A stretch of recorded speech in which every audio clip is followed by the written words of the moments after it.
और जब इतने सारे काम करते हैं, मुझे किसी ने एक कविता लिख करके भेजी थी। कविता तो बड़ी लंबी है, तो उसमें एक वाक्य है, मोदी की गारंटी का दौर है। मोदी की गारंटी का दौर है। नए भारत की भोर, नए भारत की भोर, आउट ऑफ वारंटी चल रही दुकानें, आउट ऑफ वारंटी चल रही दुकानें, खोजे अपनी ठोर।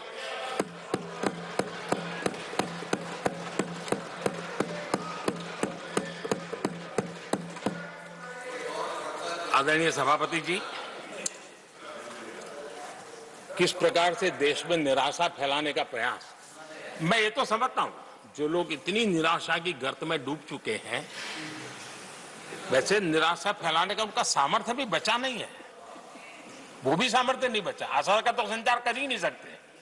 जो खुद निराशा में डूबे उनसे आशा है, लेकिन देश में हर जगह जहां बैठो वहां निराशा निराशा निराशा फैलाने का जो खेल चल रहा है और सच्चाई को नकार करके हो रहा है,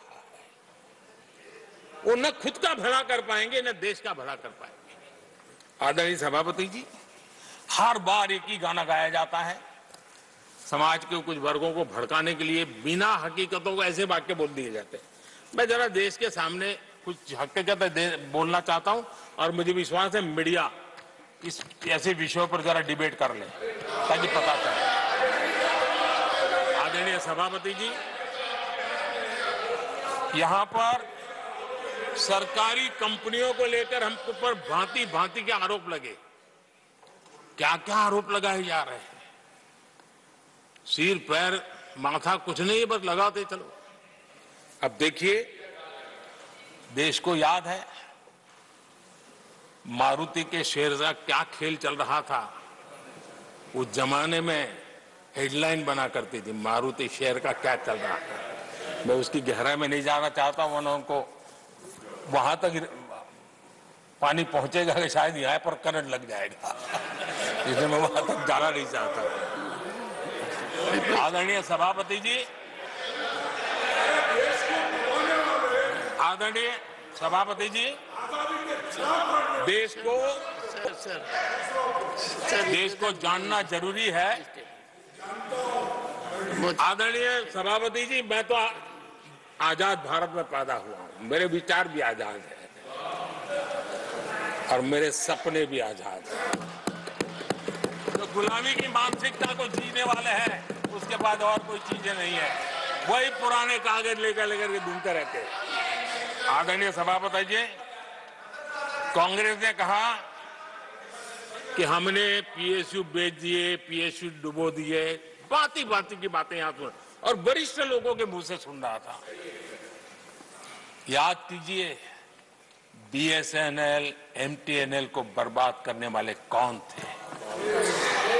वो कौन सा कालखंड था जब बीएसएनएल, एमटीएनएल बर्बाद हो चुके? जरा याद कीजिए, एचएएल, उसकी दुर्दशा क्या करके रखी थी, बर्बादी। और जाकर के गेट पर भाषण देकर के 2019 का चुनाव लड़ने का एजेंडा तय होता था एचएएल के नाम पर। जिन्होंने एचएएल को तबाह कर दिया था, वो एचएएल के गेट पर जाकर के भाषण झाड़ रहे थे। आदरणीय सभापति जी, एयर इंडिया को किसने तबाह कर दिया, किसने बर्बाद कर दिया? ये हालत कौन लाया था? कांग्रेस पार्टी और यूपीए। ये 10 साल की उनकी बर्बादी से मुंह नहीं मोड़ सकते। देश भली भांति जानता है। और अब मैं हमारे कार्यकाल के जरा सफलता की बात बताना चाहता हूं। आदरणीय सभापति जी, आज जिस बीएसएनएल को आपने तबाह करके छोड़ा था ना, वो बीएसएनएल आज made in India 4G, 5G उस तरफ आगे बढ़ रहा है और दुनिया का ध्यान आकर्षित कर रहा है। आदरणीय सभापति जी, एचएएल के लिए इतने भ्रम फैलाए, आज रिकॉर्ड मैन्युफैक्चरिंग एचएएल के कर रहा है, रिकॉर्ड रेवेन्यू जनरेट कर रहा है एचएएल, जिसको लेकर के इतने जो होले चलाए। और कर्नाटका में एशिया की सबसे बड़ी हेलीकॉप्टर बनाने वाली कंपनी एचएएल बन गई। कहां छोड़ा था, कहां जाके लगाया, हमने पहुंचाया। आदरणीय सभापति जी, एक कमांडो जहां नहीं है, एलआईसी को लेकर भी पता नहीं कैसे कैसे बड़े विद्वत्तापूर्ण बयान देते थे।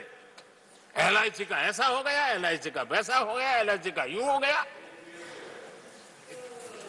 जितनी गलत बातें एलआईसी को लिए बोलनी चाहिए बोली, और तरीका यही है, किसी को बर्बाद करने अफवाह फैलाओ, झूठ फैलाओ, भ्रम फैलाओ।